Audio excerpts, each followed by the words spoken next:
प्रेम से बोलिए जिमुतवाहन भगवान की जय, जीतिया माई की जय। प्रिय भक्तों, आज अश्विन माह के कृष्ण पक्ष की अष्टमी तिथि है और आज ही के दिन जीवित पुत्री का व्रत रखा जाएगा। तो आइए अपने बच्चों के सुखद भविष्य की कामना करते हुए आप रसपान कीजिए। सबसे पहले दो बहनें चूलिया और सीरिया की कथा। एक बार की बात है, दो बहनें थीं।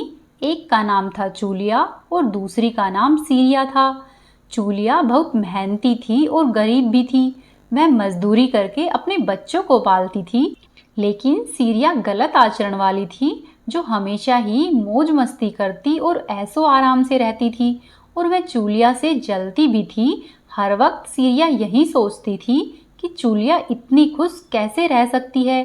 चूलिया की हंसी खुशी सीरिया से सहन नहीं होती थी, जिसके कारण सीरिया ने चूलिया की संतानों को सताने के कई बार प्रयास किए और कई बार उसने चूलिया के बच्चों को खत्म करने की कोशिश भी की। परंतु चूलिया की तपस्या के कारण उनके बच्चे हमेशा ही सुरक्षित बच जाया करते थे। एक दिन सीरिया चूलिया के सभी बच्चों को लेकर जंगल में लकड़ी काटने के लिए गई और वहां पर जंगल से लकड़ी लाते हुए जब बच्चे थक गए तो थोड़ी देर के लिए वो आराम करने के लिए लेट गए और लेटे लेटे उनको नींद आ गई और वो कब सो गए उन्हें पता ही नहीं चला। बच्चों को सोते हुए देखकर सीरिया ने सोचा कि इन्हें मारने का यह अच्छा मौका है। ऐसा सोचकर सीरिया ने सोए हुए सभी बच्चों के सिर काट दिए और उनके सिर को एक टोकरी में रख दिया और वापस घर पर आ गई और चूलिया को वह टोकरी भेंट में दे दी और कहा कि दीदी, मैं जंगल से आपके लिए नारियल लेकर आई हूँ, ये सभी बच्चों को खिला देना। चूलिया ने उस टोकरी को उठाकर भी नहीं देखा। उसने सोचा कि जब बच्चे आएंगे तब नारियल को देख लूंगी। ऐसा सोचकर वह अपने घर के कामों में लग गई और बच्चों के आने की प्रतीक्षा करने लगी। जब शाम से रात हो गई और बच्चे घर पर वापस नहीं आए तो वह बहुत ही परेशान हो गई और बड़े ही करुण स्वर में जोर जोर से रोने लग गई। वहीं से भोलेनाथ और माँ पार्वती जा रहे थे। उसकी करुण क्रंदन को सुनकर माता पार्वती से रहा नहीं गया और उन्होंने महादेव जी से कहा कि हे प्रभु, कोई दुखियारी बहुत रो रही है, उसके रोने में बहुत दर्द छुपा है, मुझसे यह आवाज़ बर्दाश्त नहीं हो रही है। हे प्रभु, हमें वहां पर चलकर देखना चाहिए कि कौन रो रहा है और क्यों रो रहा है। तब माता पार्वती की इस बात पर महादेव जी बोले कि हे देवी, यह मृत्युलोक है और यहाँ पर ये सभी घटनाएं साधारण हैं। लेकिन माता पार्वती के हठ के कारण महादेव जी उनके सामने झुक गए और चूलिया के पास जाकर उसके रोने का कारण पूछने लगे। महादेव जी के पूछने पर चूलिया ने अपने रोने का कारण विस्तार से बता दिया और शंकर जी ने जब ध्यान लगाया तो उन्होंने चूलिया के बच्चों को जंगल में मृत पाया। जिसके बाद शंकर जी ने पार्वती जी के अनुरोध के कारण चूलिया के बच्चों को फिर से पुनर्जीवित कर दिया और बच्चे नींद से उठकर अपनी मौसी को ढूंढ रहे थे, किंतु जंगल में उन्हें मौसी कहीं पर भी नहीं मिली। बच्चे जंगल में रात्रि होने के कारण डर गए और दौड़ते हुए अपने घर पर आ पहुंचे और घर पर आकर उन्होंने अपनी माँ को सब कुछ कह सुनाया। इतना सुनकर चूलिया सीरिया के पास गई और जाकर उससे लड़ने लग गई कि तुम मेरे बच्चों को जंगल में क्यों छोड़कर आई। अब दोनों ही बहनों में लड़ाई शुरू हो गई और यह लड़ाई इतनी बढ़ गई कि 7 दिन और 7 रात तक चलती रही, किंतु इस लड़ाई का कोई भी हल नहीं निकला। जिसके बाद दोनों ने उस जंगल में एक तपस्वी को देखा। दोनों उस तपस्वी के पास गई और उससे सारी घटना कह सुनाई। उनकी सुनने के बाद तपस्वी ने दोनों को आदेश दिया कि तुम दोनों ऐसा करो, पास में ही जो बच्चे खेल रहे हैं उनके पास जाओ और उनको बालों से पकड़कर घसीटते हुए मेरे पास लेकर आओ, तब ही मैं उसका निर्णय लूंगा। तब चूलिया बच्चों की माँ थी, उसके मन में ममत्व जाग उठा और उससे बच्चों की पीड़ा सहन नहीं होगी। ऐसा सोचकर वह वहां पर नहीं गई और वह बच्चों को लेकर नहीं आई। लेकिन वहीं दूसरी तरफ सीरिया दौड़ती हुई गई और खेलते हुए बच्चों को बाल से पकड़कर खींचकर लेकर आ गई और तपस्वी के पास लाई तो तपस्वी ने सीरिया को यह श्राप दिया कि तुम हर जन्म में इसी प्रकार से सदा ही जलती रहोगी और सदा ही दुखी होती रहोगी। जो भी महिला किसी बच्चे की पीड़ा और माँ की ममता को नहीं जानती, वह महिला जीवन भर धरती पर दुख भोगती है। इसके अलावा वह और कुछ नहीं कर सकती। तो प्रेम से बोलिए गौरी शंकर की जय, जीतिया मात की जय। गंधर्वों के राजकुमार का नाम जिमुतवाहन था। वे बड़े ही उदार और परोपकारी थे। जिमुतवाहन के पिता ने वृद्धावस्था में वानप्रस्थ आश्रम में जाते समय इनको सिंहासन पर बिठाया, किंतु इनका मन राजपाट में नहीं लगता था। वह राज्य का सारा भार अपने भाइयों पर छोड़कर स्वयं वन में अपने पिताजी की सेवा करने के लिए चले गए। वन में ही जिमुतवाहन को मल्यवती नामक राजकन्या से मुलाकात हुई और दोनों में प्रेम हो गया। एक दिन जब वन में भ्रमण करते हुए जिमुतवाहन काफी आगे चले गए, तब उन्हें एक वृद्ध स्त्री विलाप करते हुए दिखी।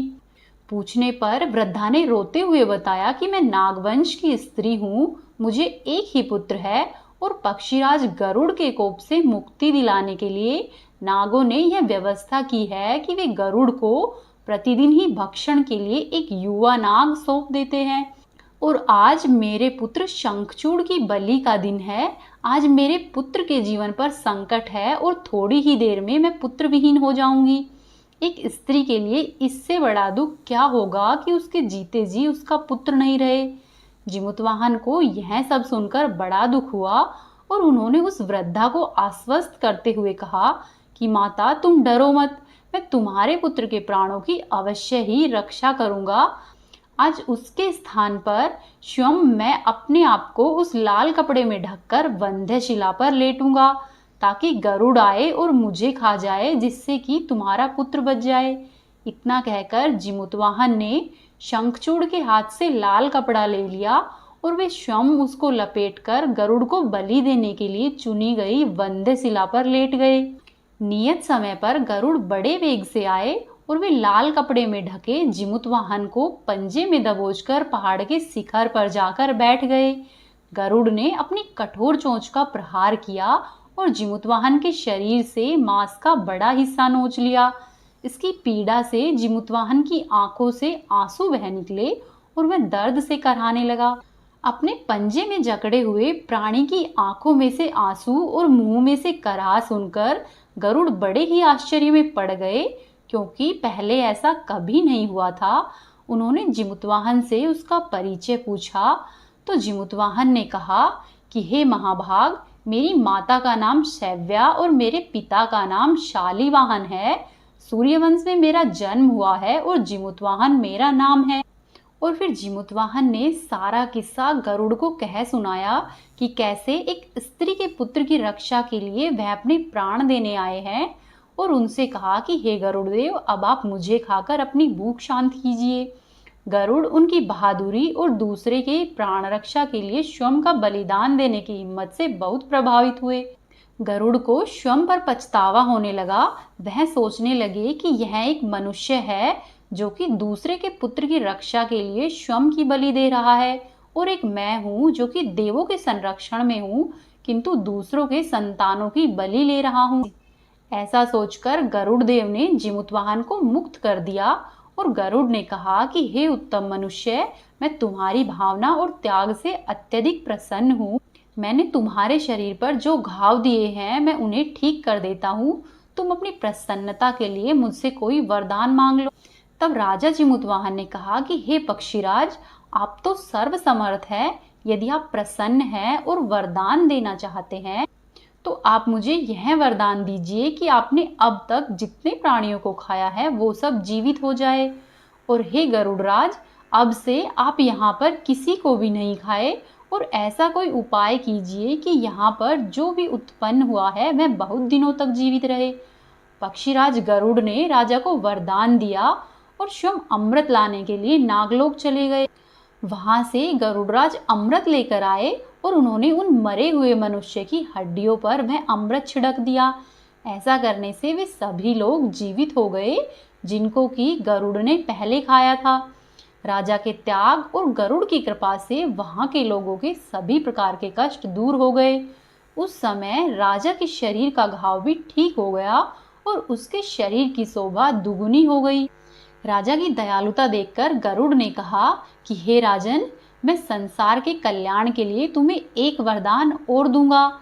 आज अश्विन माह के कृष्ण पक्ष की सप्तमी से रहित शुभ अष्टमी तिथि है और आज ही तुमने यहाँ की प्रजा को जीवन दान दिया है, इसीलिए हे वत्स, अब से यह दिन ब्रह्म भाव हो गया है। इसीलिए अष्टमी तिथि के दिन जो भी स्त्रियां उस जीवित पुत्रिका की और कुश की आकृति बनाकर तुम्हारी पूजा करेगी, तो दिनों दिन उनका सौभाग्य बढ़ेगा और वंश में भी वृद्धि होती रहेगी। हे महाभाग, इस विषय में विचार करने की भी आवश्यकता नहीं है। और फिर आगे गरुड़राज कहते हैं कि हे राजन, जो स्त्री तुम्हारे इस बलिदान की कथा सुनेगी और विधि पूर्वक व्रत का पालन करेगी, उसकी संतान मृत्यु के मुख से भी निकलकर आ जाएगी और सुरक्षित रहेगी। ऐसा कहकर राजा जिमुतवाहन को आशीर्वाद देकर पक्षीराज गरुड़ वैकुंठ धाम को चले गए और राजा भी अपनी पत्नी के साथ नगर को वापस आ गए। तब से ही पुत्र की रक्षा हेतु जिमुतवाहन की पूजा करने की परंपरा शुरू हो गई। यह कथा कैलाश पर्वत पर भगवान शंकर ने माता पार्वती को सुनाई थी। बोलो जिमुतवाहन भगवान की जय। अब आप सुनिए जितिया व्रत की चीलों और सियारों की कथा।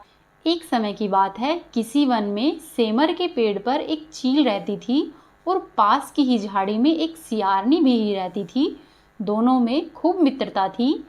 चील को जो कुछ भी खाने को मिलता, वह जो कुछ भी लेकर आती, उसमें से वह सियारिन के लिए एक हिस्सा जरूर रखती थी। सियारिन भी ऐसी ही थी, उसे जो कुछ भी खाने के लिए मिलता, वह एक हिस्सा चील के लिए अवश्य ही रखती थी। इस तरह दोनों के जीवन आनंद पूर्वक कट रहे थे। एक बार कुछ महिलाएं जंगल में आई और वह किसी जीवित पुत्री का व्रत की आपस में बातें कर रही थी। यह सब देखकर चील के मन में जिज्ञासा जग गई। वह महिलाओं के पास गई और व्रत के बारे में उनसे पूछने लगी। महिलाओं ने व्रत के बारे में संपूर्ण विधि और व्रत कथा चील को कह सुनाई। चील तुरंत ही अपनी मित्र सियारण के पास गई और उसको जितिया व्रत के बारे में सब कुछ बताया। व्रत को बताने के बाद चील तथा सियारण दोनों ने ही यह निर्णय लिया कि वे दोनों भी जितिया माता का व्रत और पूजा विधि विधान से करेगी।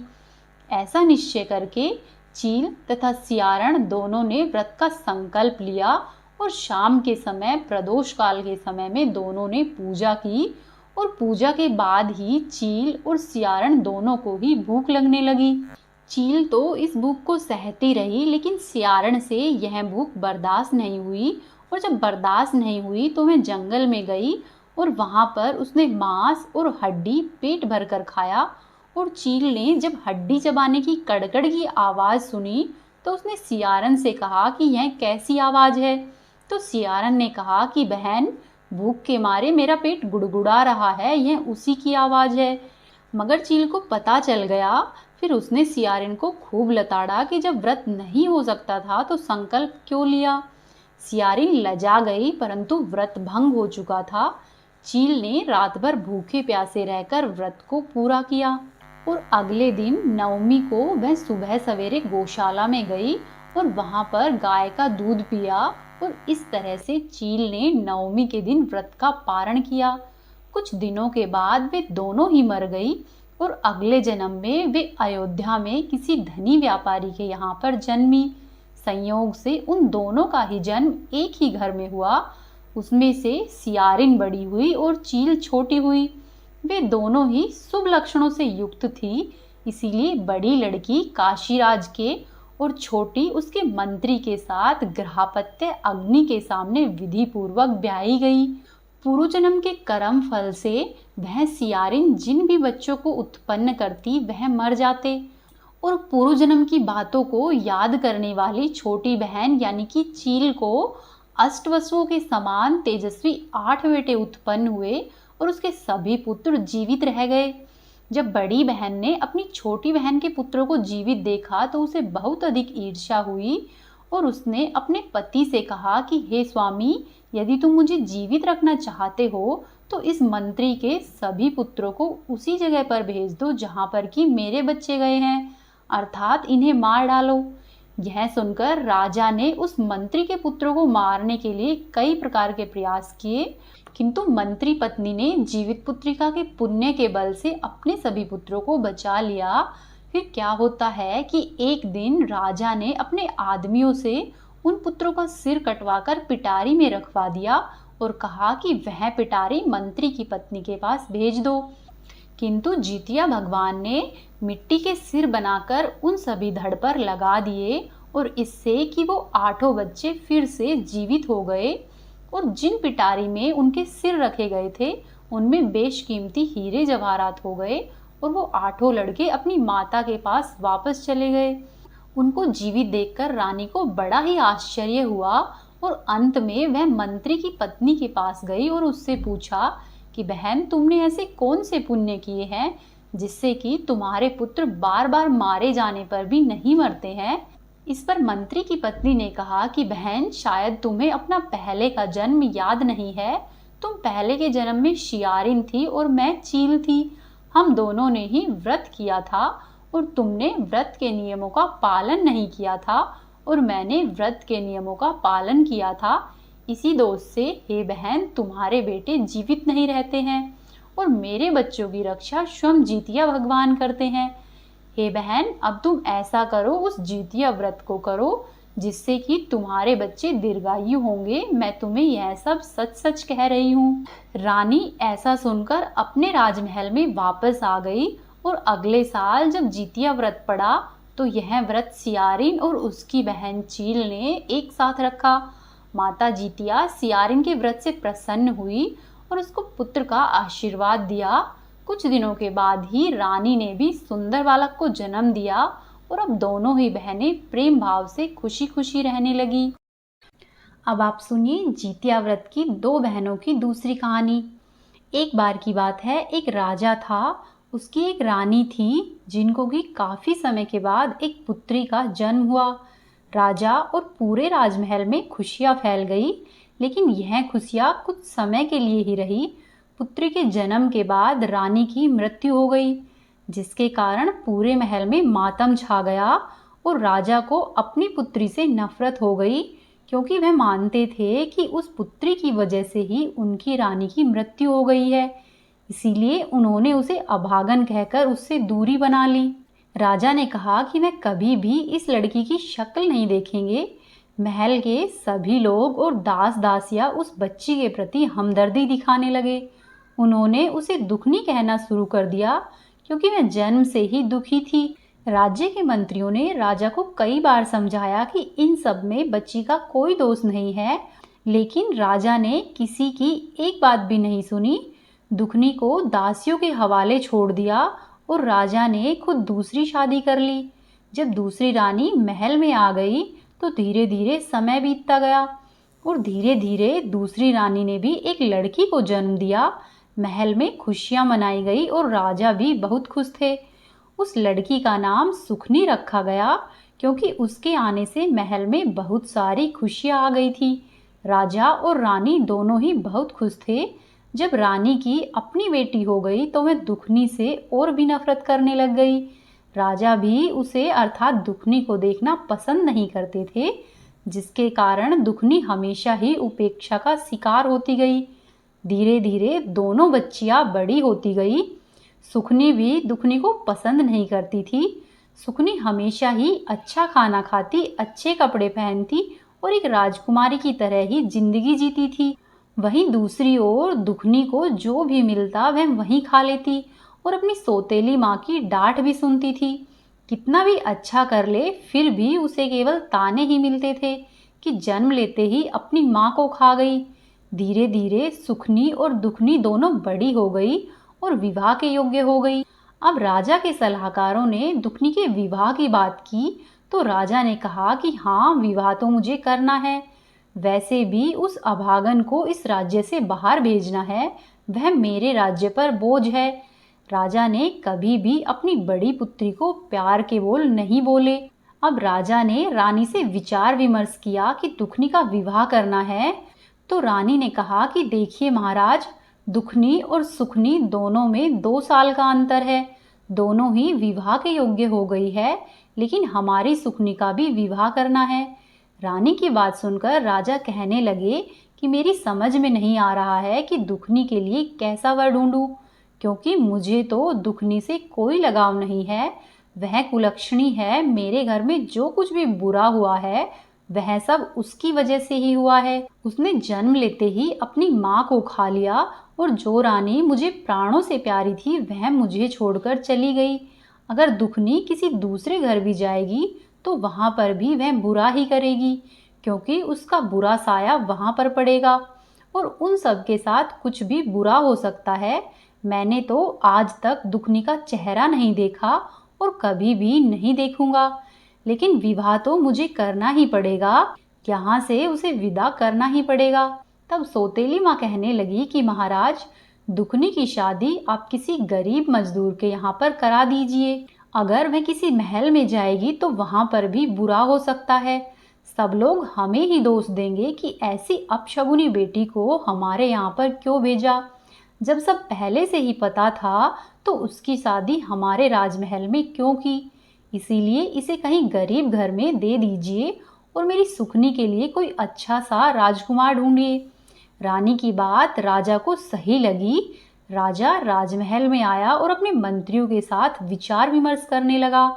जो मंत्री था वह बड़ा ही ईमानदार था और राजा के प्रति बहुत सहानुभूति रखता था, लेकिन राजा उसकी कोई भी बात मानने के लिए तैयार नहीं था, क्योंकि वह मंत्री दुखनी से बड़ी सहानुभूति रखता था और वह उसे राजा की अनुपस्थिति में अपनी बेटी की तरह ही मानता था। लेकिन राजा के मन में सिर्फ यह विचारधारा थी कि दुखनी अपशगुनी है और वह कभी भी सही नहीं रह सकती। जहां भी जाएगी वहां पर सब बुरा ही करेगी। राजा के मन में एक दृढ़ धारणा थी, लेकिन मंत्री जी की बात का राजा पर कोई असर नहीं हुआ। इसीलिए नाई और पंडित बुलाए गए और उनको बुलाकर दोनों ही बहनों के लिए राजा ने जैसा वर बताया वैसा ही ढूंढने के लिए भेज दिया गया। नाई और ब्राह्मण दुखनी के प्रति गहरी सहानुभूति रखते थे। पूरी प्रजा भी दुखनी के प्रति हमदर्दी महसूस करती थी, लेकिन राजा के डर से कोई भी कुछ बोल नहीं सकता था। बेचारे नाई और ब्राह्मण दुखी मन से चल दिए। राजा ने जैसा वर और घर बताया था उसी तरह से ढूंढने लगे। वे राज्य से काफी दूर एक गांव में जा पहुंचे। गांव ठीक ठाक था, लेकिन एक नदी के किनारे एक झोपड़ी थी। एक बूढ़ी औरत बाहर चबूतरे पर बैठी हुई अपने बालों में कंघी कर रही थी। वह बहुत ही बूढ़ी थी और उसका घर भी बिखरा हुआ था। नाई और ब्राह्मण जब उसके पास पहुंचे तो पूछने लगे कि मैया, तुम्हारे घर में कौन कौन है। बूढ़ी औरत ने उत्तर दिया कि बेटा, हम तो गरीब लोग हैं, मजदूरी करके पेट पालते हैं। मेरा एक बेटा है जो मजदूरी करता है और जितना कमाता है उससे ज़्यादा तो वह उड़ा देता है, क्योंकि उसका काम में मन नहीं लगता और मैं भी जितना कर सकती हूँ करती हूँ। नाई और ब्राह्मण दोनों ने एक दूसरे को देखा और सोचने लगे कि यह घर दुखनी के लिए ठीक रहेगा। इसीलिए उन्होंने बुढ़िया से बात की और कहा कि हम राजा की बेटी का विवाह तुम्हारे घर में करना चाहते हैं। बुढ़िया चौंक कर खड़ी हो गई और कहने लगी कि क्यों तुम दोनों मुझ बुढ़िया के साथ मजाक कर रहे हो। लेकिन नाई और ब्राह्मण दोनों ने बुढ़िया माई को बिठाया और कहने लगे कि माई, हमारी बात ध्यान से सुनो। वो राजा की बेटी जरूर है, लेकिन ना तो वह तुम्हें कोई दान दहेज देगा और ना ही तुम्हारे बेटे के साथ शानो शौकत से अपनी बेटी का विवाह करेगा। वह बेचारी दुखिया है, तुम उसे माँ का प्यार देना। वह बहुत ही संस्कारी लड़की है, लेकिन राजा की नजरों में गिरी हुई है।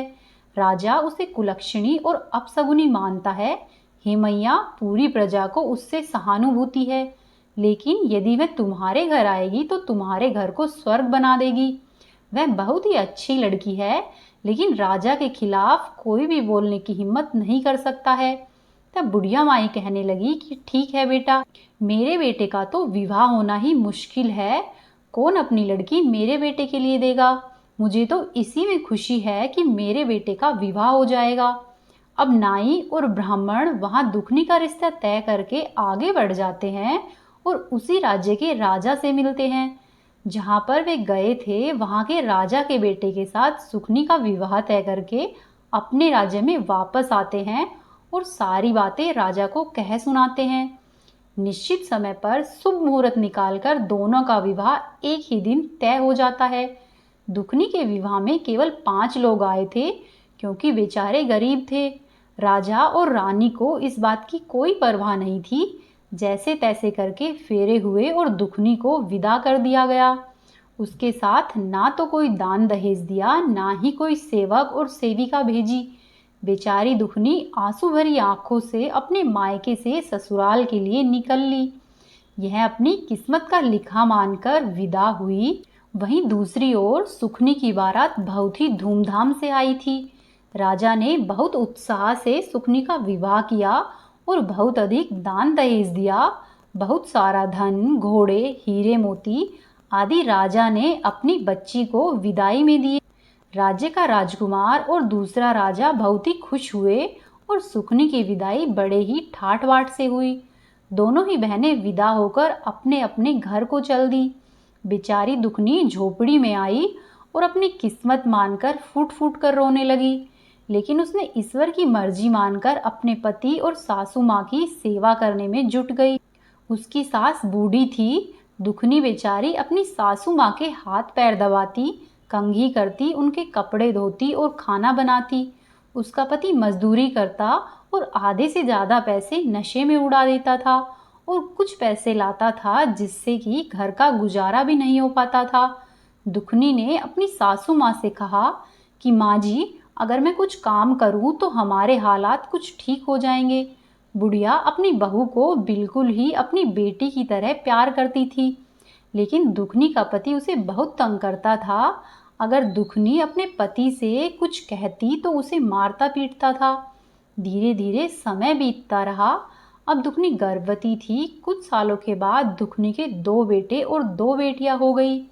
समय बीता और सालों बीत गए, लेकिन किसी ने भी कभी भी दुखनी की कोई खबर नहीं ली। अब जब बच्चे हो गए तो परिवार में खर्चे बढ़ गए। अकेले आदमी की मेहनत मजदूरी से घर का खर्चा चलाना मुश्किल हो गया था। दुखनी ने कहा कि माँ जी, अगर मैं भी मेहनत मजदूरी करूंगी तो हमारे हालात बेहतर होंगे। सासू माँ ने कहा कि बेटी, तुम तो राजकुमारी हो और तुमने कभी भी काम नहीं किया होगा।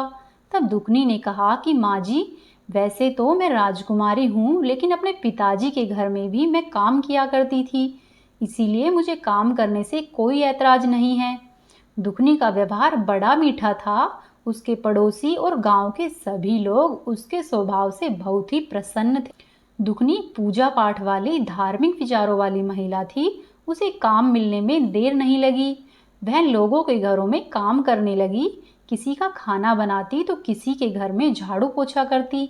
इस तरह दुखनी को कहीं से अनाज तो कहीं से भोजन और कहीं से कुछ वस्त्र और पैसे मिल जाते थे। अब दुखनी का गुजारा ठीक ठाक होने लगा था, जबकि उसके पति में कोई सुधार नहीं आ रहा था। दुखनी अपने पति को समझाने की खूब कोशिश करती, लेकिन वह उल्टा उसे ही गाली गलौज करता और मार। जब भी जितिया का व्रत आता तो दुखनी पूरी श्रद्धा के साथ व्रत को करती, लेकिन माता रानी की कृपा से अब घर में पहले की तरह भूखा नहीं रहना पड़ता था। सब भरपेट भोजन करते थे। इतना उसके घर पर जितिया माता की कृपा हो गई थी, क्योंकि वह मेहनती थी और मेहनत करके गुजारा करती थी। दूसरी ओर सुखिया के घर में नौकर चाकर की कोई कमी नहीं थी। सुखिया राजकुमारी थी और राजमहल के राजा के घर से विदा होकर दूसरे राजा के घर की ही बहू बनी थी। वह राजा की बेटी और राजकुमार की पत्नी अर्थात होने वाली रानी थी। एक दिन सुखिया को अपनी बहन दुखिया की याद आई और वह सोचने लगी कि बहुत समय बीत गया है, जाकर देखना चाहिए कि आखिर मेरी बहन के क्या रंग ढंग है। वह शायद बहुत दुखी होगी, क्योंकि उसके पास कुछ है ही नहीं। एक बार चलकर तो देखो। सुखिया ने ऐसा सोचा कि अगर दुखिया कहेगी तो उसे अपने पास नौकरानी बनाकर रख लूंगी और वह मेरा सभी काम भी किया करेगी, जिससे मुझे भी तसल्ली होगी कि कम से कम यहाँ भी मेरी सेवा हो रही है। सुखिया को अपने राजसी जीवन पर बड़ा ही गर्व था।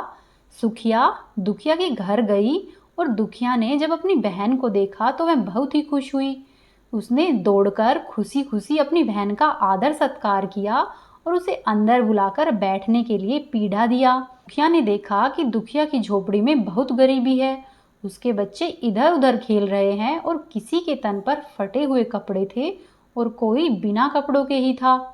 फिर भी दुखिया खुश थी और उसकी सासू माँ भी दुखिया के गुणगान कर रही थी। यह देखकर सुखिया को बड़ा गुस्सा आया कि दुखिया की सासू माँ उसकी तारीफ कर रही है। फिर सुखिया ने दुखिया से कहा कि बहन, तू घरों में जाकर काम करती है तो क्या कर लेती होगी। इससे अच्छा तो तू ऐसा कर कि मेरे पास राजमहल में चल, वहीं पर काम कर लेना। जितना तुझे यहाँ से मिलता है जितना तुझे यहाँ से मिलता है मैं तुझे उससे ज़्यादा मजदूरी दे दूंगी। यहाँ पर घर घर जाकर कितना काम करना पड़ता है तुझे। दुखिया ने जवाब दिया, बहन सुखिया, मुझे काम करने से कोई आपत्ति नहीं है। मैं यहाँ भी काम करती हूँ तो आपके वहाँ पर भी काम कर दूंगी। वहाँ काम करके मुझे खुशी मिलेगी कि चलो मेरी बहन का काम हो रहा है। इस तरह से बातचीत समाप्त करके सुखनी अपने राजमहल में वापस लौट आई और अगले दिन से दुखनी सुखनी के घर में काम करने के लिए जाने लगी। सुखनी उससे खूब काम करवाती क्योंकि उसे दुखनी को परेशान करने में बड़ा मजा आता था। सुखनी को जो भी बासी खाना मिलता वह उसे दुखनी को दे देती थी और दुखनी खुशी खुशी उसे ले लेती थी। इस तरह राजमहल में तरह तरह के व्यंजन बनते थे और कभी कभी बच्चों के लिए भी अच्छे अच्छे पकवान मिल जाते थे। इसकी वजह से दुखनी और उसके बच्चे खुश रहते थे कि अब कुछ नया खाने को मिलेगा।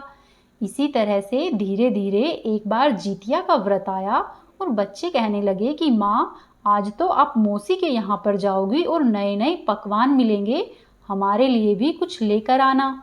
दुखनी ने कहा कि ठीक है बच्चों, मैं लेकर आऊंगी।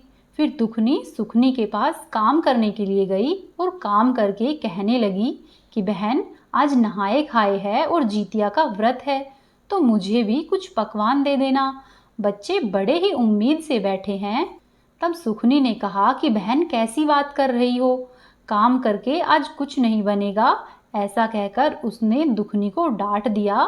बेचारी दुखनी रोती हुई अपने घर पर वापस लौट आई। आज उसे बासी खाना भी नहीं मिला। दुखनी रोती हुई घर आई तो बच्चे बोले कि माँ, आज मौसी ने कुछ नहीं दिया। दुखनी ने कहा कि नहीं बच्चों। तब बच्चे बोले कि माँ, तुम नहाए खाए का जितिया व्रत कैसे करोगी और तुम पारण कैसे कर पाओगी। तब दुखनी की आंखों में आंसू आ गए और कहने लगी कि बच्चों, जैसा भगवान चाहेंगे मैं वैसे ही रह लूंगी। अपने बच्चों की लंबी आयु और स्वास्थ्य के लिए मैं व्रत जरूर ही रखूंगी। मेरे लिए धन दौलत जो कुछ भी है सब मेरे बच्चे ही हैं। वह अपनी भूख सह सकती थी लेकिन बच्चों के लिए व्रत जरूर रखा। लेकिन आज सासू माँ और बच्चों को भूखा कैसे देखेगी, यह सोच सोच कर ही दुखनी ने मन ही मन निर्णय लिया। उसने कुल्हाड़ी उठाई और रस्सी उठाई और अपनी सास से कहने लगी कि आज से मैं किसी के घर की नौकरानी नहीं बनूंगी और अपना काम खुद करूंगी। मैं जंगल से लकड़ी लाऊंगी और शहर में बेच दूंगी, इसी से अपने घर का गुजारा करूंगी। ऐसा कहकर वह लकड़ी लाने के लिए रस्सी और कुल्हाड़ी उठाकर जंगल की ओर चल पड़ी। अभी समय था, वह लकड़ियां बेचकर अपने व्रत का सामान ला सकती थी। बेचारी जंगल की तरफ सच्चे मन से जितिया माता का नाम लेती हुई चली जा रही थी। वह अपने बच्चों की लंबी उम्र की कामना करती हुई और मन ही मन रोती हुई जा रही थी अपनी बेबसी और लाचारी पर। चलते चलते उसने देखा कि जंगल के अंदर एक गाय है जो कि प्रसव पीड़ा से दुखी हो रही थी। गाय का प्रसव नहीं हो पा रहा था और वह बहुत ही परेशान नजर आ रही थी। दुखनी तो सच्चे दिल की थी, उससे किसी का दुख देखा नहीं जाता था। वह गाय के पास जाकर बोली कि बहन, मैं तुम्हारी मदद करूं क्या।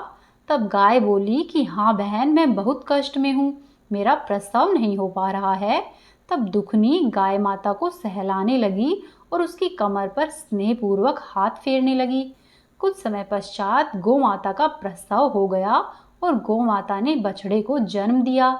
गौ माता ने दुखनी को धन्यवाद दिया। दुखनी ने गौ माता से कहा कि आप इस बछड़े का ध्यान रखना, मुझे अभी भी जंगल में लकड़ी लेने के लिए जाना है। तब गौ माता ने कहा कि दुखनी बहन, लौटते समय मुझसे जरूर मिलते हुए जाना। ऐसा सुनकर दुखनी आगे के लिए बढ़ चली। वह थोड़ी ही दूर चली थी कि उसने देखा कि एक नागिन बार बार अपने फन को जमीन पर मार रही है और तड़प रही है। दुखनी ने उसे ध्यान से देखा तो ऐसा लगा कि वह बहुत कष्ट में है। दुखनी को नागिन पर दया आई। वह उसके पास गई और बोली कि नागिन बहन, तुम इतनी परेशान क्यों हो? तब नागिन ने जवाब दिया कि तुम कौन हो? मुझे देखकर तो लोग डर कर भाग जाते हैं और तुम मेरे पास क्यों आ गई हो? तब दुखनी ने कहा कि नागिन बहन, मुझे डरने की क्या ज़रूरत है? अगर तुम मुझे डस भी लोगी तो क्या होगा? मेरे बिना यह दुनिया नहीं रुकेगी और अगर मैं मर भी गई तो धरती पर एक बोझ कम हो जाएगा। मैंने कभी भी किसी का प्यार नहीं पाया। माँ बाप के प्यार के लिए भी मैं तरसती ही रही हूँ और अपने ससुराल में भी कभी पति का प्यार नहीं मिला जिससे कि माँ बाप के प्यार को भूल जाऊं। यह सब सुनकर नागिन ने कहा कि बहन दुखिया, तुम्हारी बातें सुनकर बड़ा दुख हुआ। मैं क्या करूं, मेरी यह कैचुली उतर ही नहीं रही है। लोग मुझे देखकर पत्थर मारते हैं और डरते हैं। मेरी यह कैचुली उतारने में मेरी मदद करो। नागिन की बात सुनकर दुखनी ने उसकी कैचुली उतार दी। नागिन की तो जैसे सोने की काया हो गई। नागिन इधर उधर बड़े ही लचीलेपन से चलने लगी। नागिन ने कहा कि बहन दुखनी, तुम बहुत अच्छी हो। रास्ते से जब तुम वापस जाओ तो मुझसे जरूर मिलकर जाना। नागिन की मदद करने के बाद दुखनी वहां से आगे बढ़ चली। जंगल के अंदर चली तो उसने देखा कि वहां पर भयानक जंगल में एक वृद्धा बैठी हुई है। वह स्वयं जीतिया माई थी जो दुखनी की परीक्षा लेने के लिए आई थी। वह अपनी परीक्षा में पास होती है या नहीं होती, भगवान की माया को भगवान ही जाने। दुखनी ने देखा कि बूढ़ी माई बहुत ही परेशान है। वह बूढ़ी माई कहने लगी कि अरे बेटा, तुम कौन हो और इस जंगल में तुम क्या कर रही? दुखनी ने जवाब दिया कि माँ जी, मैं यहाँ पर लकड़ी काटने आई हूँ, लेकिन आप यहाँ पर इस घने जंगल में क्या कर रही हो? तब जीतिया माता ने कहा कि बेटी, मैं तो यहाँ पर झोपड़ी बनाकर रहती हूँ। मेरे पैरों में बहुत दर्द हो रहा है और चलने में दिक्कत हो रही है। क्या तुम मुझे मेरी झोपड़ी के अंदर तक ले जा सकती हो? दुखनी ने कहा कि जरूर माँ जी। ऐसा कहकर उसने जीतिया माई को कंधे का सहारा देकर उठाया और अंदर एक चारपाई पड़ी हुई थी। दुखनी ने जीतिया माई को चारपाई पर बिठा दिया। जीतिया माई के खुले बाल उलझे हुए थे और उनका रूप डरावना सा लग रहा था। मक्खियां उनके चेहरे पर भिनभिना रही थी। जीतिया माई ने कहा कि बेटी, मेरे पैरों में बहुत दर्द हो रहा है। दुखनी ने जवाब दिया कि कोई बात नहीं माँ जी, मैं अभी आपके पैरों की मालिश कर देती हूँ। दुखनी ने जीतिया माई के हाथ और पैरों की अच्छे से मालिश की। फिर जीतिया माई ने कहा कि बेटी, मुझे नहाए हुए कई दिन हो गए हैं और मेरे बाल उलझे हुए हैं और सिर में जुएं पड़ गई है। दुखनी ने कहा माँ जी, मैं अभी आपकी सफाई कर देती हूँ। उसने जीतिया माई को नहलाया, बालों में कंघी की और जुएं भी निकाल दी। जीतिया माई को नींद आने लगी और फिर दुखनी ने उनका सिर अपनी गोदी में रख लिया और कुछ समय बाद ही जीतिया माई सो गई। यह सब जीतिया माई की लीला थी। मैं दुखनी के मन की स्थिति को अच्छी तरह से जानती। शाम होने को थी और सूरज ढलने वाला था। दुखनी के मन में यह नहीं था कि उसे लकड़ी बेचकर घर ले जाना है। वह बस यही सोच रही थी कि माँ ने उसे कितना प्यार दिया है। आज उसे अपनी माँ का प्रेम महसूस हो रहा था। माँ के लिए वह तरसती थी। उसे ऐसा लग रहा था जैसे जीतिया माई ही उसकी माँ है। जब जीतिया माई की आंख खुली तो उन्होंने कहा कि अरे बेटा, मैं तो सो गई थी, तुमने मुझे जगाया क्यों नहीं? और देखो शाम हो गई है, अब तू अपने घर पर लकड़ी कैसे लेकर जाएगी? तब दुखनी ने कहा कि कोई बात नहीं, आज मैं बिना लकड़ियों के चली जाऊंगी। इतने दिन नहीं ले जा पाई तो एक दिन और सही, आज नहीं तो कल ले जाऊंगी। तब जीतिया माई ने कहा कि ठीक है बेटी, जरा मेरा ये थैला दो जो खूंटी से टंगा हुआ है। दुखिया ने थैला उठाया और जीतिया माई को दे दिया। जीतिया माई ने उसमें से एक पोटली निकाली और दुखनी को देते हुए कहा कि बेटी, यह जो पोटली है इसे लेकर जाओ। इसमें लाल कपड़े में कुछ बंधा हुआ है, अपने घर पर जाकर इसको खोल कर देखना। दुखनी बहुत खुश हुई। वह सोचने लगी कि आज उसने कुछ कमाया नहीं तो क्या हुआ, कम से कम किसी की मदद तो की है। ऐसा सोचकर वह मन ही मन खुश हो रही थी। दुखनी पोटली लेकर अपने घर की तरफ बढ़ चली तो रास्ते में उसे वही नागिन मिली। नागिन ने कहा कि अरे दुखनी बहन, जरा रुको तो सही। मैंने तुमसे कहा था कि मुझसे मिलकर जाना और तुम चुपचाप ही चली जा रही हो। दुखनी ने कहा, नहीं बहन, घर जाने के लिए थोड़ी देर हो रही थी तो मैंने सोचा कि निकल लेती हूँ। तब नागिन ने कहा, बहन, तुमने मुझे 12 वर्ष की कैंचुली से छुटकारा दिलाया है। मैं तड़प रही थी, ये लो मेरी नागमणि, इसे लेकर जाओ। यह जिस घर में रहेगी उस घर में 9 निधियाँ और 12 सिद्ध हो जाएंगे। दुखनी बहुत खुश हुई। उसने नागमाता के हाथ जोड़े और वहां से अपने घर की तरफ चल दी। वह थोड़ी ही दूर चली थी कि गौ माता ने उसे आवाज लगाई और कहा कि ओ दुखिया बहन, कैसे चुपचाप चली जा रही हो? यहाँ पर जंगल में हम लोग क्या करेंगे? हमें भी अपने साथ लेकर चलो। दुखनी ने कहा कि गोमाता, आप मेरे साथ चलोगी? तब गोमाता ने कहा कि हाँ, हम चलेंगे, और अब मेरा दूध तेरे घर के काम आएगा। तेरे बच्चे भूखे नहीं रहेंगे। मेरे दूध को बेचकर तू पैसे कमा सकती है और अपने घर का खर्चा भी चला सकती है और अपने बच्चों को दूध भी पिला सकती है। अब बछड़ा और गाय दुखनी के साथ साथ चलने लगे। दुखनी आगे आगे और पीछे पीछे बड़ी सुंदर सी सफेद रंग की गाय और छोटा सा बछड़ा चल रहे थे। उनके गले में बंधी हुई घंटी टन टन बज रही थी। वे बड़े ही आराम से जा रहे थे। जब दुखिया अपने घर पर पहुंची तो दुखनी की सास बैठी हुई उसका इंतजार कर रही थी। वह कहने लगी कि अरे बहू, आज तो बहुत समय लगा दिया। तू सुबह से भूखी है और आज तूने कुछ खाया भी नहीं है। आजा, नहाकर खाना खा ले। कल तेरा निर्जला व्रत रहेगा और परसों तुझे पारण भी करना है। तू कैसे करेगी बेटा नवमी के दिन? वह अपनी सासू माँ से बोली कि माँ जी, आप चिंता मत करो। मुझे तो लगा ही नहीं कि मैंने कोई व्रत रखा है। मेरे शरीर में तो अजीब सी ताकत महसूस हो रही है। आज तो मुझे बहुत खुशी महसूस हो रही है। जब मैं घर पर आई तो उसने जंगल की सारी बातें अपनी सासू माँ को कह सुनाई। उसकी सासू माँ बोली कि बेटा, आज तो तुमने बहुत अच्छा काम किया है। फिर उसकी सासू माँ ने चौक को लीप दिया और वहां पर एक दिया जला दिया। दुखनी ने वहां पर लाल पोटली रख दी। जैसे ही दुखनी ने लाल पोटली खोली, उसमें से सोने चांदी और हीरे मोती निकलने लगे। यह देखकर दुखनी और उसकी सास की आंखें फटी की फटी रह गई। बाहर गाय रंभा रही थी। दुखनी बाल्टी लेकर गई तो गाय ने बाल्टी भरकर दूध दिया और सब लोग खुश हुए। थोड़ी ही देर में दुखनी का पति घर पर आया तो उसने देखा कि घर के बाहर गाय बंधी हुई है और अंदर बड़ी रोशनी चमक रही है, क्योंकि वहां पर नागमणि रखी हुई थी। वह बहुत हैरान हुआ और कहने लगा कि यह क्या है। दुखनी ने अपने पति को सारी बातें कह सुनाई। उसका पति दुखनी से कहने लगा कि दुखनी, तुम तो साक्षात लक्ष्मी हो और मैंने आज तक तुम्हारी कदर नहीं की। तुम्हारे दुख को समझने में असफल रहा, मुझे माफ कर दो। तब दुखनी ने कहा कि कोई बात नहीं स्वामी, देर आए दुरुस्त आए, लेकिन मैं इस बात से खुश हूँ कि अब तुम्हें मेरी अहमियत समझ में आ गई है। अब हमारे पास इतना धन है कि हम अपना अच्छा सा काम शुरू कर सकते हैं। उसका पति भी खुश हो गया क्योंकि अब उसे मजदूरी नहीं करनी पड़ेगी। वह गरीबी से तंग आकर नशा करता था क्योंकि अपने बच्चों की भूख देख नहीं पाता था और उसका गुस्सा दुखनी पर उतरता था। अब दुखनी ने कहा कि चलो कुछ धन ले लो और बाजार से जीतिया माता के व्रत की तैयारी के लिए सामान दिलवा कर लाओ। फिर दोनों ही बाजार गए और सामान लेकर आए। अब दुखनी के घर में जोरों शोरों से जीतिया व्रत की तैयारी होने लगी। 2 दिन बीत गए और दुखनी काम पर नहीं गई। सुखनी को बड़ा ही आश्चर्य हुआ। वह सोचने लगी कि दुखनी को क्या हो गया है जो अब तक काम पर नहीं आई।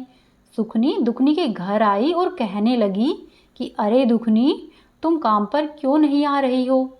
दुखनी ने कहा कि अरे बहन, अब मुझे किसी के घर काम करने की जरूरत नहीं है।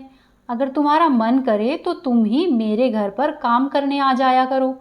सुखनी ने जब उसके घर को देखा तो उसकी आंखें फटी की फटी रह गई। दुखनी के घर में हर तरह की सुख सुविधाओं की चीजें मौजूद थी और घर बनाने के लिए वह मिस्त्री से बातें कर रही थी। सुकनी को यह सब देखकर विश्वास ही नहीं हुआ। वह सोच में पड़ गई कि दुखनी को इतना धन कहाँ से मिल गया। वह गुस्से से बोली कि दुखनी सच सच बता, यह सब कहाँ से चोरी कर कर लेकर आई है, नहीं तो मैं राजा से शिकायत करके तुझे कारागृह में डलवा दूंगी। बेचारी दुखनी डर गई क्योंकि वह सीधी सादी थी। वह कहने लगी कि बहन, मैंने कोई चोरी नहीं की है, मुझ पर तो जीतिया माता का आशीर्वाद है, उनकी कृपा से ही मेरी यह समस्या हल हुई है। फिर दुखनी ने सारी बात सुखनी को कह सुनाई। सारी बात सुनकर सुखनी के मन में लालच आ गया और उसे धन पाने की लालसा जाग उठी। वह बोली कि मैं भी जंगल में जाऊंगी और जीतिया माता से धन लेकर आऊंगी। ऐसा सोचकर सुखनी अपने घर पर आ गई और उसे चैन नहीं मिला। किसी तरह से उसने वह रात बिताई और अगले दिन सुबह उठते ही उसने कुल्हाड़ी और रस्सी ली और जंगल की तरफ चल दी। उसकी सास ने कहा कि बहू कहाँ पर जा रही हो? तब सुखनी बोली कि माँ जी, मैं बाद में बताऊंगी, मैं कुछ धन लेने जा रही हूँ। तब उसकी सास कहने लगी कि अरे बेटा, मेरे घर में भगवान का दिया हुआ सब कुछ है और हमें धन की क्या ही ज़रूरत है। तब सुखनी बोली कि नहीं माँ जी, आप मुझे करने दो जो मैं करने जा रही हूँ। वह अपनी सासू माँ की बात को अनसुना करके जंगल की तरफ चल दी। वह जंगल में चलती जा रही थी कि वह अंदर गई तो उसने देखा कि एक गाय प्रसव पीड़ा से करा रही है। वह बोली, अरे बहन, तुम कौन हो, जरा मेरी मदद कर दो, मैं दर्द से बेहाल हो रही हूँ। ऐसा सुनकर दुखिया ने कहा कि तुम्हें मैं दासी दिखाई देती हूँ क्या? मैं सुखनी हूँ, इस राज्य के राजा की बहू हूँ। हमारे यहाँ पर दास दासियाँ काम करते हैं और तुम मुझसे काम करने के लिए बोल रही हो। इस तरह से सुखनी गाय को धुतकार कर आगे चली गई। आगे कुछ दूर चलती है तो उसे वही नागिन जो अपना फन धरती पर पटक रही थी वह दिखाई देती है। तो वह नागिन कहती है कि अरे बहन, जरा मेरी मदद कर दो। सुखनी पहले तो नागिन को देखकर डर जाती है और कहती है कि मुझे डस लेगी और मैं तेरी मदद कर दूं। अरे सांप को जो दूध पिलाता है, सांप उसी को डस लेता है, इसीलिए मैं तुम्हारी मदद नहीं करूंगी। ऐसा कहकर सुखनी ने एक पत्थर उठाया और नागिन को मार दिया और वह आगे बढ़ चली। आगे चलते चलते जब काफी अंदर जंगल में चली जाती है तो वह उस बूढ़ी माई को ढूंढती है। ढूंढते ढूंढते वह काफी परेशान हो जाती है और शाम होने को होती है तो देखती है कि एक बुढ़िया माई की झोपड़ी दिखाई दे रही है और एक बड़ा सा वट वृक्ष है। उसके नीचे एक बुढ़िया बैठी है और बड़ी ही गंदी सी बुढ़िया है। मुंह पर मक्खियां भिन भिना रही है और उसके बाल उलझे हुए हैं। उसे देखकर सुखिया नाक मुंह सिकोड़ने लगती है। तब बुढ़िया माई सुखिया से कहती है कि अरे बिटिया, तुम जरा मेरी मदद कर दो, मुझे झोपड़ी के अंदर बिठा दो। काफ़ी दिनों से मैं नहाई नहीं हूँ, मुझे नहला दो और मेरे सिर में जुएं पड़ गई है, जरा मेरे सिर की सफाई कर दो। तो सुखनी कहती है कि अरे वाह बुढ़िया, मैं तुझे दासी नजर आती हूँ क्या जो तेरी इतनी सेवा करूँगी? मेरे घर में दास दासिया है और तुम मुझ पर हुक्म चला रही है। मैं तो यहाँ पर उस बुढ़िया से मिलने आई हूँ जिसने मेरी बहन को धनवान बनाया है। ऐसा कहकर वह देखती है कि वहाँ पर एक थैला लटका हुआ है और वह देखती है कि उस थैले में पोटली रखी हुई है और वे लाल कपड़े में बंधी है। तो वह सोचती है कि अच्छा, यह तो वही बुढ़िया है जिसने दुखनी को अमीर बनाया है। वह कहने लगती है कि बुढ़िया माई, मैं तेरी सेवा नहीं कर सकती, मुझे तो बस वह पोटली चाहिए। ऐसा कहकर वह खुद ही पोटली को उठाती है और चल देती है। रास्ते में वापस आती है तो देखती है कि नागिन अभी भी ऐसे ही फन पटक रही थी। थोड़ी आगे जाकर देखती है तो वह गाय अभी भी प्रसव पीड़ा से करा रही थी, लेकिन सुखनी किसी की भी मदद नहीं करती। उसके दिल में जरा सी भी दया भावना नहीं थी। वह घर आ गई और घर आकर बड़ी ही खुशी खुशी अपनी सासू माँ से कहती है कि देखना सासू माँ, अब हम और धनी बन जाएंगे, हमारा राजपाट और बढ़ जाएगा और हमारे राजकोष में धन बढ़ जाएगा, मैं ऐसी चीज़ लेकर आई हूँ। तो उसकी सासू माँ हाथ जोड़ लेती है और अपना माथा पीटती है कि पता नहीं कैसी बहू मिली है, संस्कार तो इसमें नाम मात्र भी नहीं है। अब वह थोड़ा सा चौक गोबर से दासी से लिपवाती है और वह दासी से एक दिया जलाने के लिए बोलती है। फिर वह उस पोटली को वहाँ पर बैठकर खोलती है तो क्या देखती है कि उस पोटली से कीड़े मकोड़े निकलने लग गए वहाँ पर ढेर सारी मक्खियाँ भिनभिनाने लग गई और गंदगी हो गई। इससे तरह तरह के कीड़े चलने लग गए। तभी देखती है कि महल में आग लग गई है। यह देखकर तो वह घबरा गई। उसकी सासू माँ उसे बड़ी मुश्किल से निकालकर बाहर लाती है और उनका सारा राजपाट चौपट हो गया था और जो सब धन था वह भी जलकर खाक हो गया था। अब उसकी सासू माँ उसे बहुत ताने सुनाती है। कहती है कि कैसी कुलक्षणी आई है मेरे महल में, जब से आई है तब से हमारा राजपाट चौपट कर दिया है। सबके घर में तो लक्ष्मी आती है जो कि घर को स्वर्ग बना देती है, और एक ये आई है जिसने कि हमारा सब कुछ जलाकर राख कर दिया। सुकनी को अब भी अपने किए पर पछतावा नहीं हो रहा था। उसे तो उल्टा अपनी बहन पर ही क्रोध आ रहा था कि उसकी बहन ने उसके साथ छल किया है।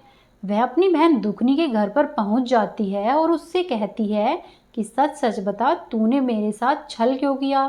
तेरे कारण ही मेरा सब कुछ जलकर नष्ट हो गया है और मेरी सासू माँ मुझे ताने दे रही है। मेरे घर में भूखे मरने तक की नौबत आ गई है। तब दुखनी कहती है कि बहन, मैंने तो सब कुछ सच सच ही बताया था, लेकिन तेरे घर में तो सब कुछ था। तू जंगल में क्यों गई? तुझे तो लालच आ गया था, इसी वजह से तुझे वहां गई है। लेकिन वह कहती है कि नहीं दुखनी, मैं तुझे राजा से दंड दिलवाऊंगी।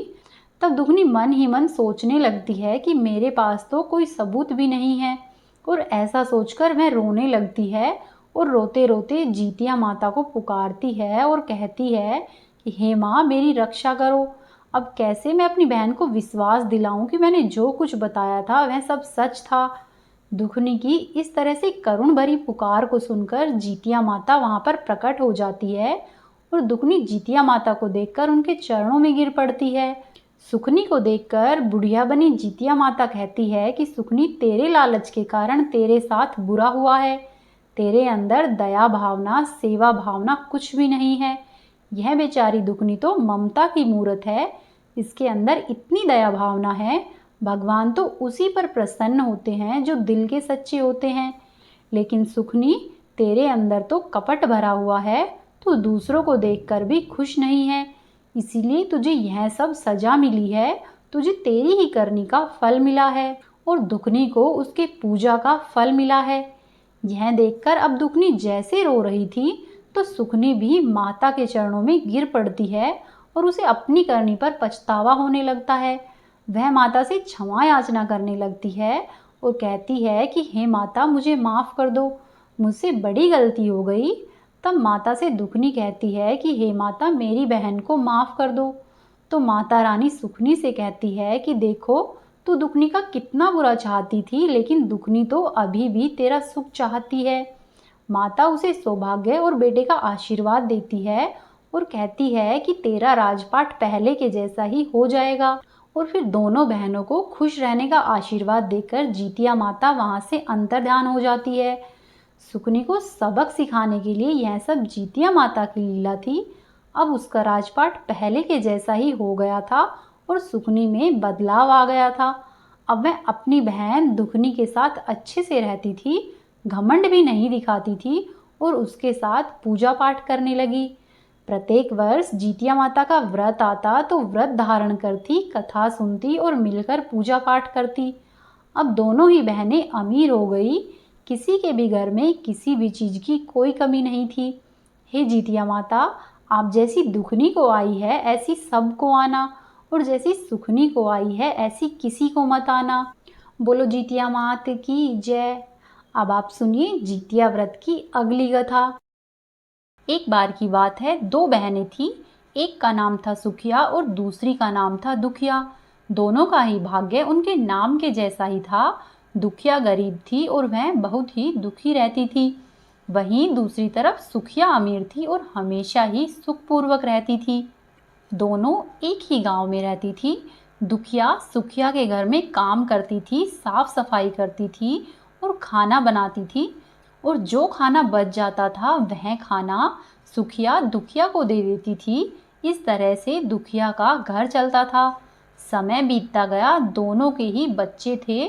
सुखिया को 2 पुत्र थे और दुखिया को भी 2 पुत्र थे। जब जीतिया का व्रत आया तो दोनों ही बहनों ने जीतिया का व्रत रखा था। दुखिया सुखिया के घर में काम करती थी। व्रत के दिन दुखिया ने सुखिया के घर में चावल फटका और उस चावल से जो भी खुर्दी निकली वह अपने लिए रख ली।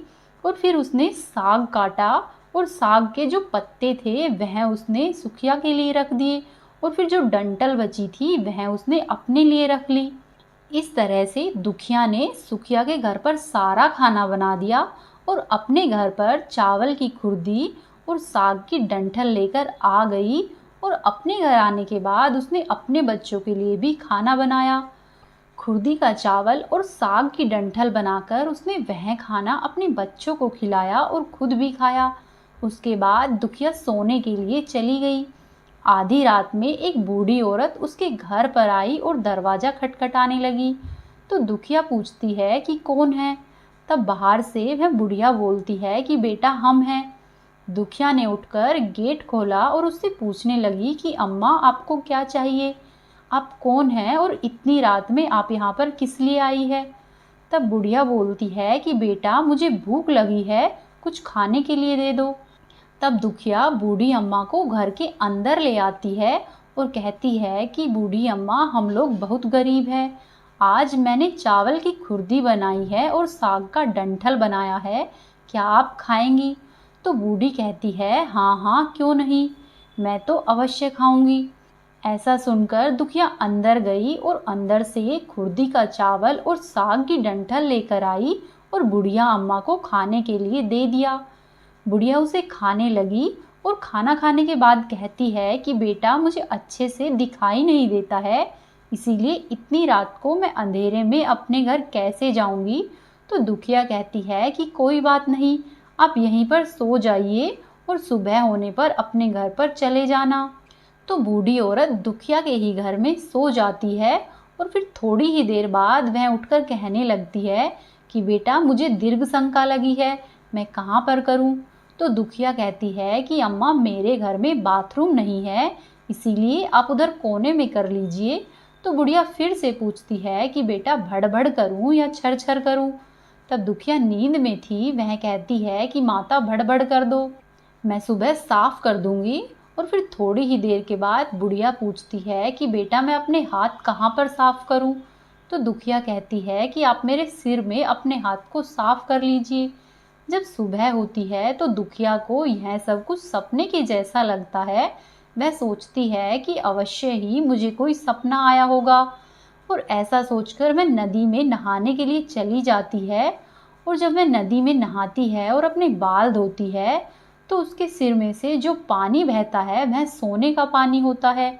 आसपास की सभी महिलाएं यह देखकर चकित हो जाती है और कहती है कि तुम्हारे बालों से तो पानी गिर रहा है, वह सोने का पानी है, ऐसी क्या बात है। फिर उसे रात की सारी बातें याद आती है। वह दौड़कर अपने घर की ओर भागती है। यह सोचती है कि मेरा घर अवश्य ही दीर्घ शंका से गंदा हो रखा होगा, पहले मैं उसे साफ करती हूँ। और ऐसा सोचकर जब दुखिया अपने घर पर पहुँचती है तो वह देखती है कि घर के हर कोने में ढेर सारा सोना बिखरा पड़ा है। यह देखकर दुखिया बहुत ही खुश हो जाती है और सोचती है कि यह सब जीतमान बाबा की कृपा है। यह सब जो माता का रूप धारण करके मेरे घर आए हैं और मुझे इतना आशीर्वाद दिया है, यह सब उनकी ही वजह से है। अब दुखिया अमीर हो जाती है और सुखिया के घर में भी काम करना बंद कर देती है।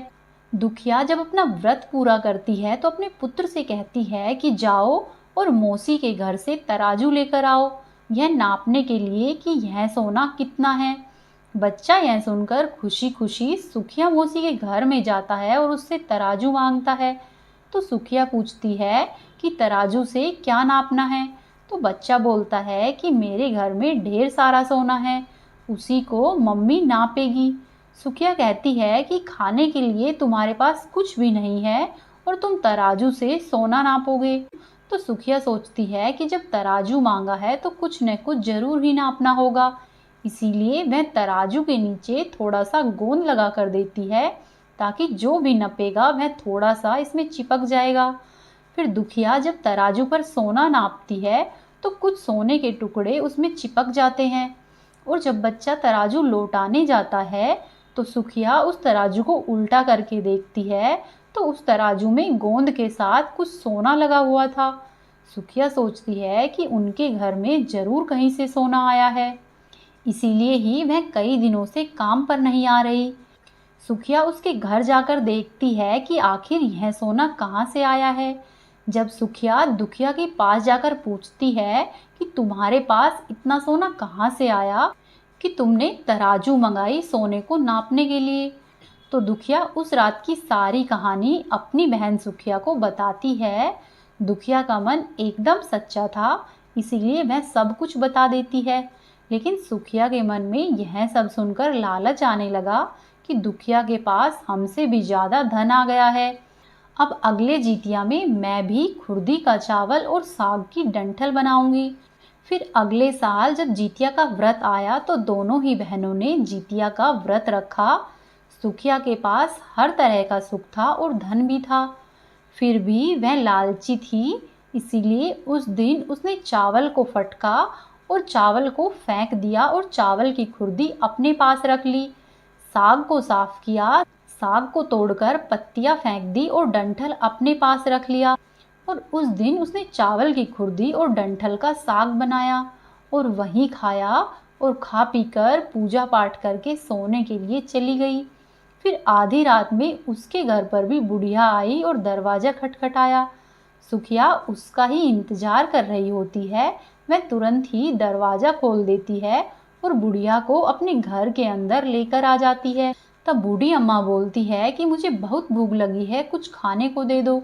तो सुखिया कहती है कि मैंने खुर्दी का चावल और डंठल का साग बनाया है। तब बुढ़िया बोलती है कि कोई बात नहीं, मैं खाऊंगी। तो सुखिया उसके लिए वही खाना परोस देती है और खाना खाने के बाद वह सोने के लिए जाने लगती है। तो बुढ़िया बोलती है कि मुझे दिखाई नहीं देता है, मैं घर पर नहीं जा सकती, आज रात के लिए मैं यहीं पर रुक जाऊं क्या? तब सुखिया कहती है कि कोई बात नहीं, आप यहीं पर रह जाओ। फिर थोड़ी देर बाद बुढ़िया बोलती है कि मुझे दीर्घ शंका लगी है, कहाँ पर करूं?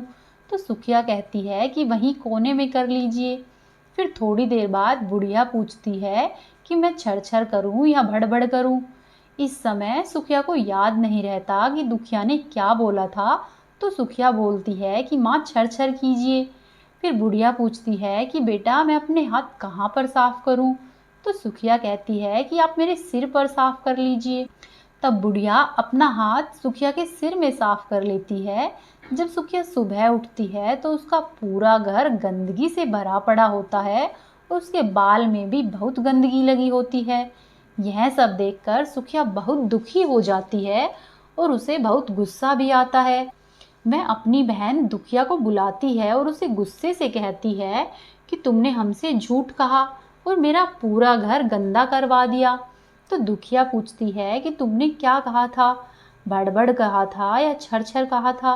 तो सुखिया कहती है कि मैंने तो छर-छर बोला था। तो दुखिया कहती है कि यहीं पर तो तुमने गलती कर दी और तुम्हारे पास तो सब कुछ था, किसी चीज़ की कोई कमी नहीं थी, फिर भी तुमने लालच किया। मेरे पास तो कुछ नहीं था, इसीलिए ही मैंने उन्हें वह सब खिलाया। तुम्हारे घर पर स्वयं जीतमान बाबा भेष बदल कर आए थे, लेकिन फिर भी तुमने उन्हें अच्छा खाना नहीं परोसा। तुम्हारे पास सब कुछ होते हुए भी तुम्हें लालच नहीं करना चाहिए था। तुम्हारे लालच के कारण ही तुम्हारे साथ इतना बुरा हुआ है। जब सुखिया ने दुखिया से यह सब सुना तो उसे अपने किए पर पछतावा हुआ और उसने जितिया बाबा से क्षमा मांगी। तब जाकर उसका घर फिर से पहले के जैसा हो गया। बोले जितिया भगवान की जय। सभी व्रत कथा सुनने के बाद हाथ जोड़कर भगवान जितिया से प्रार्थना करे कि हे भगवान, यदि हमसे कोई भूल चूक हुई है तो उसके लिए हमें क्षमा करे और हमारी संतानों पर सदा ही अपनी कृपा दृष्टि बनाकर रखना। बोले जितिया भगवान की जय। ये थी आज की कथाएं। वीडियो को लाइक करें और वीडियो को अधिक से अधिक अपने दोस्तों और रिश्तेदारों के साथ शेयर करें और कमेंट बॉक्स में जय जितिया भगवान अवश्य ही लिखें।